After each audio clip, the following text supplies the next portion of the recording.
जब भी बुद्धिमत्ता, चतुराई और हाजिर जवाबी की बात होती है तो सबसे पहला नाम बीरबल का आता है। वहीं अकबर बीरबल की जुगलबंदी किसी से छुपी नहीं है।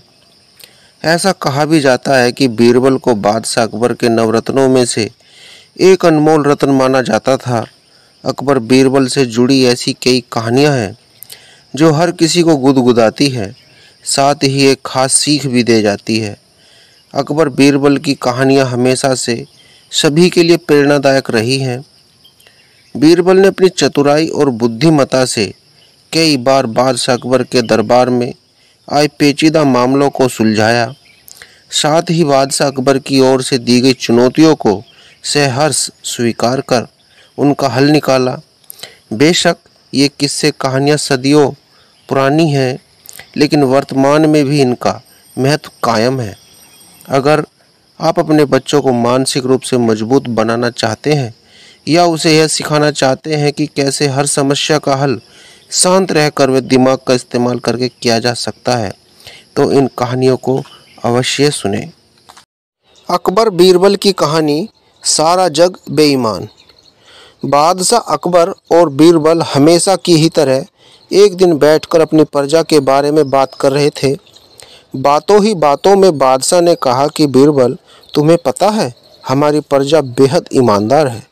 इसका जवाब बीरबल ने ये कहते हुए दिया कि बादशाह सलामत, किसी भी राज्य में लोग पूरी तरह से ईमानदार नहीं होते हैं, सारा जग ही बेईमान है। बादशाह को बीरबल की यह बात पसंद नहीं आई। उन्होंने पूछा, बीरबल, तुम ये कैसी बात कर रहे हो? बीरबल ने उत्तर दिया कि मैं एकदम सत्य कह रहा हूँ। आप चाहो तो मैं अपनी बात अभी साबित कर सकता हूँ। इतना आत्मविश्वास देखकर बादशाह बोले, ठीक है, जाओ तुम अपनी बात को सच साबित करके दिखाओ। बादशाह अकबर से इजाज़त मिलते ही बीरबल पूरी प्रजा की बेईमानी बाहर लाने के लिए तरकीब सोचने लगे। उनके मन में हुआ कि लोग खुलकर बेईमानी नहीं करते हैं, इसलिए कुछ अलग करना होगा। यह सोचते ही उन्होंने पूरे राज्य में यह ऐलान कर दिया कि बादशाह एक बड़ा सा भोज करना चाह रहे हैं। उसके लिए वो चाहते हैं कि पूरी जनता अपना योगदान दे। बस आप लोगों को ज़्यादा कुछ नहीं, एक लोटा दूध पतीले में डालना होगा। इतना ही प्रजा की तरफ से काफ़ी है। इस बात का ऐलान करवाने के बाद जगह जगह पर एक दो बड़े बड़े पतीले रखवा दिए गए। इतना बड़ा पतीला और राज्य की जनसंख्या को ध्यान में रखते हुए उसमें लोगों ने शुद्ध दूध डालने के बजाय पानी मिला हुआ दूध डाला। किसी किसी ने तो सिर्फ पानी ही डाल दिया। हर किसी के मन में यही होता था कि सामने वाले ने तो दूध ही डाला होगा, अगर मैं पानी या पानी मिला हुआ दूध डाल दूंगा तो क्या ही हो जाएगा।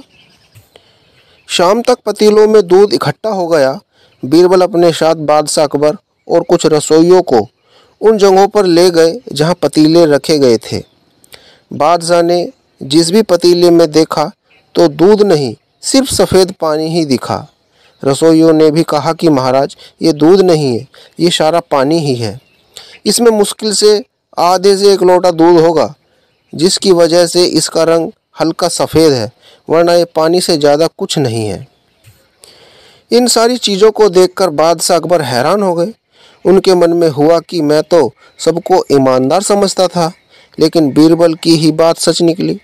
उन्होंने बीरबल को कहा कि तुम ठीक ही कहते थे, मुझे हकीकत समझ आ गई है। इतना कहते हुए बादशाह, बीरबल और रसोइये वापस महल आ गए। दोस्तों, कहानी से सीख मिलती है कि किसी पर भी अंधा भरोसा नहीं करना चाहिए। मौका मिलने पर लोग बेईमानी करने से चूकते नहीं हैं।